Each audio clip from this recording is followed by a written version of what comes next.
பாரதிதாசன் என்ற மாணவர் 2ஆம் ஆண்டு PhD அம்பேத்கர் பெயரில் அமைக்கப்பட்ட வெளிநாட்டு கல்வி மாணவர்கள் திட்டத்தின் கீழ் நிதி பெறவில்லை. அந்த கோரிக்கையை வைத்தார். மாண்புமிகு உயர்கல்வித்துறை அமைச்சர் அதற்கான விளக்கத்தை தந்தார். நான் அறிந்தவரை இந்த நிமிடம் வரை அந்த பிரச்சனைக்கு தீர்வு காணப்படவில்லை. இன்றைய தினம் நம்முடைய பரணேஸ்வரி காளமேகம் திண்டுக்கல் மாவட்டத்தை சார்ந்தவர், அம்பேத்கர் அயலக வெளிநாட்டு திட்ட மாணவராக பயிலக்கூடியவர். அவருக்கு சாதி சான்று கிடைப்பதில் இடர்பாடானால் தேர்வு செய்யப்பட்டு விட்டார். அவருடைய கல்வியும் இன்னைக்கு பாதிக்கப்படுகிறது என்று சொன்னால், ஒடுக்கப்பட்ட மக்கள் வெளிநாட்டில் சென்று படிக்க வேண்டும் என்ற திட்டத்தை துவக்கிய அந்த திட்டம் தாவேக அரசு பின்பற்றுகிறதா என்ற அச்சத்தையும், அதன் மூலம் படிக்க விரும்புகிற மாணவர்களுக்கு நீங்கள் தருகிற ஊக்கம் என்ன என்பதையும் இந்த நேரத்தில் நான் பணிவோடு கேட்க விருப்பப்படுகிறேன். வீட்டு பிள்ளை துப்புரவு பணியாளர்கள் போராடி கொண்டிருக்கிறார்கள். பணி நிரந்தரம் வேண்டும் என்பதுதான் கோரிக்கை. இன்றைய தினம் அந்த போராட்டத்தின் உச்சம். நேற்றைய தினம் குண்டுக்கட்டாக கைது செய்யப்பட்டிருக்கிறார்கள். அவர்கள் வைக்கிற கோரிக்கை, முதலமைச்சர் சந்தித்து நாங்கள் எங்கள் கோரிக்கையை சொல்ல வேண்டும். கடந்த காலங்களில் போராட்டிய போது அவர்களை பனையூர் அலுவலகத்திற்கு வரவழைத்து ஆதரவு தந்தார்கள். இன்றைக்கு அவர்களை அடைக்கவும் இல்லை, மாறாக கைது செய்யப்பட்டிருக்கிறார்கள். இந்த போராட்டத்தை முன்னெடுத்துக் கொண்டிருக்கக்கூடிய தோழர் பாரதி அவர்களோடு நானும் ஆதவ அவர்களும் நேரடியாக பேசினோம். இந்த செஷன் முடிந்த பிறகு இன்று மாலையே அந்த தூய்மை தொழிலாளர்களை நேரிலும் சந்தித்து அவர்களோடு பல வகையான கோரிக்கைகள் இருக்கு, நீண்ட நெடுங்காலமா இருக்கு, அதை பேசி சுமூகமாக தீர்த்து வைக்கப்படும். இப்பொழுது மீண்டும் மீண்டும் அது குறித்து பேசுவது என்பது ஒரு அரசியல் உள்நோக்கத்தோடு பேசுகிறார் என்பதை கடந்த முறையும் சொன்னேன், இந்த முறையும் நான் சொல்ல கடமைப்பட்டிருக்கின்றேன். தலித் மற்றும் பழங்குடியின மாணவர்களுக்கான அந்த உதவித்தொகை கூடுதலாக அவர்கள் செலுத்த வேண்டும் என்ற நல்லெண்ணத்தோடு நாங்கள் வழங்கி இருக்கின்றோம். ஆனால் உள்நோக்கத்தோடு தொடர்ந்து ஒரு மாணவரை வைத்துக்கொண்டு இதை அரசியல் செய்வது என்பது தலித் மாணவர்களுக்கான ஒரு நல்ல எண்ணத்தில் செயல்படக்கூடிய இந்த திட்டத்துக்கு எதிராக அவர்கள் செயல்படுகிறார்களோ என்கின்ற நான் எண்ணத்தை, இந்த அச்சத்தை நான் வெளிப்படுத்த விரும்புகின்றேன். இன்றைக்கும் கிராமப்புற மாணவர்களுக்கு 15% இடஒதுக்கீடு யாரால்? நீ முதல் பட்டதாரிய அரசு 5 மதிப்பெண் தரும், நீ படின்னு அவரை படிக்க வைத்தது யாரால்? உயர்கல்வியில் தமிழ்நாடு உச்சத்தை தொட்டதற்கு காரணம் திராவிட முன்னேற்ற கழக அரசு என்பதை இந்த நேரத்தில் நான் அன்போடு பணிவோடு தெரிவித்து, இறுதி செய்தியாக ஆதாரபூர்வமான செய்தி, சூப்பர் ஸ்கூல் சூப்பர் கேம்பஸ் அருமையான திட்டம். கழிப்பறையே இல்லாததை போல் நாங்கள் தான் கண்டுபிடித்தோம் என்று சொல்லட்டும், அது அரசின் பெருமையை சொல்லட்டும், வரவேற்கிறோம். ஆனால் இந்த 4 பணிகளை செய்வதற்கு ஒரு பள்ளியில் மாதத்திற்கு 11,300 போதுமா? எனவே இது கூட்டுச்சொரக்காய், ஏட்டுக்கு உதவாது. காகித ஓடம் கரையேறி போக முடியாது. சீனி சக்கர சித்தப்பா சுவற்றில் எழுது ஒட்டப்பா என்பதை போலதான். என்ன குற்றச்சாட்டுகள் சொன்னாலும் அது திருப்பி அவங்களுக்கு தான் வேணும். ஏன்னா 25 வருஷம் ஆட்சியில் இருந்தது நீங்க, நாங்க இல்ல.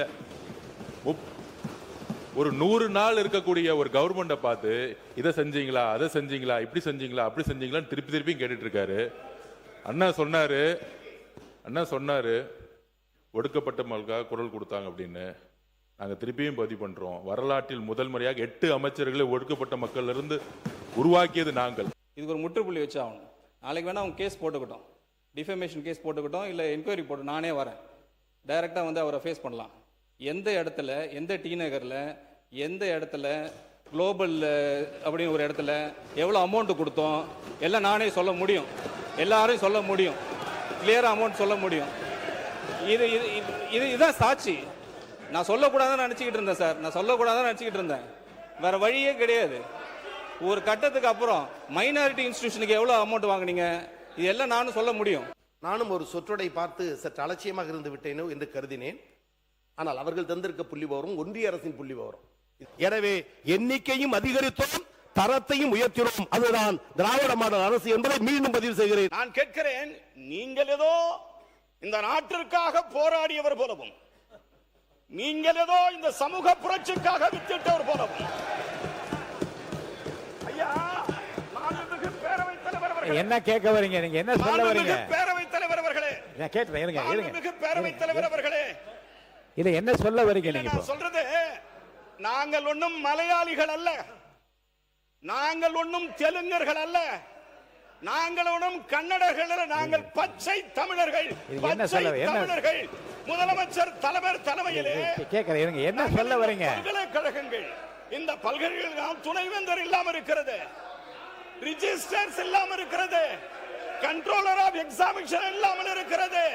இவைகளுக்கெல்லாம் தீர்வு காண்பதற்குத்தான் நாங்கள் துணைவேந்தர் நியமனம் என்பது அவசியம் என்பதை கருத்தில் கொண்டுதான் இந்த அவையில் எங்கள் கருத்துக்களை வைக்கிறோம். நாம் சார்ந்திருக்கிற சமூகம், அது எந்த சமூகமாக இருந்தாலும், தனது பெயருக்கு பின்னால் அந்த ஜாதியின் பெயர் தான் தொன்று தொட்டு இருந்திருக்கிறது.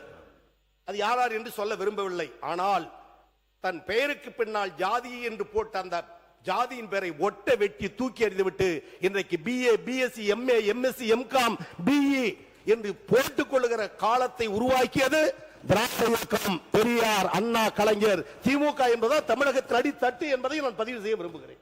நிறைய இடத்துல இந்த திமுக வந்து அடிக்கடி சொல்லிக்கிட்டே இருக்கிறாங்க, காங்கிரஸ் ஜெயிச்சதுக்கு நாங்க தான் காரணம், VCK ஜெயிச்சதுக்கு நாங்க தான் காரணம், IML ஜெயிச்சதுக்கு நாங்க தான் காரணம்னு. நாங்க பதிவு பண்ணிடுறேன், இல்ல இது ஒரு ஜனநாயக விவாதம், பதிவு பண்ணிடுறேன். கிட்டத்தட்ட 22, 23 கட்சி கூட்டணி திராவிட முன்னேற்ற கழகம் கடந்த 10 வருஷமா 3 முறை மிகப்பெரிய வெற்றி, ஒத்துக்கிறோம். நீங்க தான் ஆளுங்கட்சி, ஒத்துக்கிறோம். ஆனால் 2026ல தமிழக வெற்றி கழகம் தனி பெரும் கட்சியாக நில்லுங்க, தனி பெரும் கட்சியாக நின்னு 108 தொகுதி வாங்கியிருக்கோம். தனி பெரும் கட்சி, வெறும் இளைஞர்கள் மட்டும். 23 கட்சி கூட்டணி இல்லன்னு நினைச்சுக்கோங்க, திமுக 10 தொகுதி ஜெயிச்சிருக்க மாட்டாங்க. காங்கிரஸ் இல்லன்னா, VCK இல்லன்னா, கம்யூனிஸ்ட் இல்லன்னா, IML இல்லன்னா, சென்னையிலே சொல்றேன், சென்னையிலே இஸ்லாமியர்கள் ஏன் ஓட்டு போட்டாங்க தெரியுமா? VCKவும் காங்கிரஸும் IML இருந்தாலும் இஸ்லாமியர்கள் ஓட்டு போட்டாங்க சென்னையில. இது வரைக்கும் திமுக 62ல இருந்து நானும் பார்த்துட்டு இருக்கேன், பெரிய தோல்விகள் சென்னையில இருந்ததே கிடையாது. ஆனால் தமிழக வெற்றி கழகத்துல 14ல 14 தொகுதி தோத்துருக்காங்க, 14 தொகுதி. அப்ப திமுகக்கு இந்த கூட்டணி கட்சி இல்லன்னு நினைச்சுக்கோங்க, கூட்டணி கட்சி கிட்ட இருந்து 15% வரும். அந்த 15% இல்லன்னு நினைச்சுக்கோங்க, சென்னையில அந்த 2 தொகுதி கூட ஜெயிச்சிருக்க முடியாது, தமிழ்நாட்டுல 10 தொகுதி ஜெயிச்சிருக்க முடியாது. நீங்க இன்னைக்கு எதிர்க்கட்சியா உட்கார்ந்தது காரணம் காங்கிரஸ், நீங்க எதிர்க்கட்சியா உட்கார்ந்தது காரணம் கம்யூனிஸ்ட், நீங்க எதிர்க்கட்சியா உட்கார்ந்தது காரணம் IML, நீங்க எதிர்க்கட்சியா உட்கார்ந்தது காரணம் VCK, நீங்க எதிர்க்கட்சியா உட்கார்ந்தது காரணம் கூட்டணி. இதான் ஞாபகம் வச்சுக்கோங்க.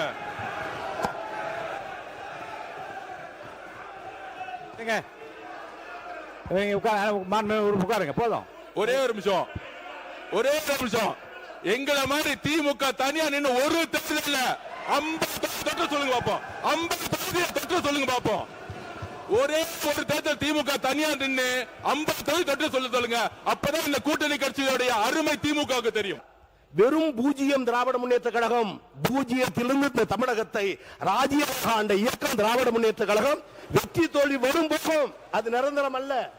அதற்காக விடாப்பிடியாக பேசுவது என்பது நியாயமும் அல்ல, முறையும் அல்ல. எங்களுடைய கூட்டணியிலிருந்து வெற்றி பெற்றவருடைய ஆதரவோடு தான் நீங்கள் இன்றைக்கு ஆட்சி அமைத்திருக்கிறீர்கள். அதை செஞ்சீங்க. உங்களுக்கு அவ்வளவு ரோசமா தனியா நின்னா அவரை வெளியே அனுப்பிச்சு ஆட்சி வந்தீங்க. ஒரு தேர்தல் முடிஞ்ச பிறகு யாருடன் சேர வேண்டும், யாருடன் ஆட்சி அமைக்க வேண்டும், அந்தந்த கட்சியோட நிலைப்பாடு. இது யாருக்கும் அடிமை கிடையாது. ஒரு தேர்தல் முடிஞ்சவன கூட்டணி முடிஞ்சிடும். நம்பர் 1. நம்பர் 2 சொல்றது, அண்ணன் மூத்த உறுப்பினர் சொன்னாரு, நாங்கள் யாருடைய தோல்விகளையும் நாங்க எதையுமே தவறா பேசல. நாங்க சொல்ல வருதுன்னா, திமுக இவர்களால தான் கூட்டணி கட்சி வெற்றி பெறுதுன்னு ஒரு ஆதிக்க மனப்பான்மை இருக்கு பாத்தீங்க. அந்த ஆதிக்க மனப்பான்மை தான் நாங்க கொஸ்டின் கேட்கிறோம்.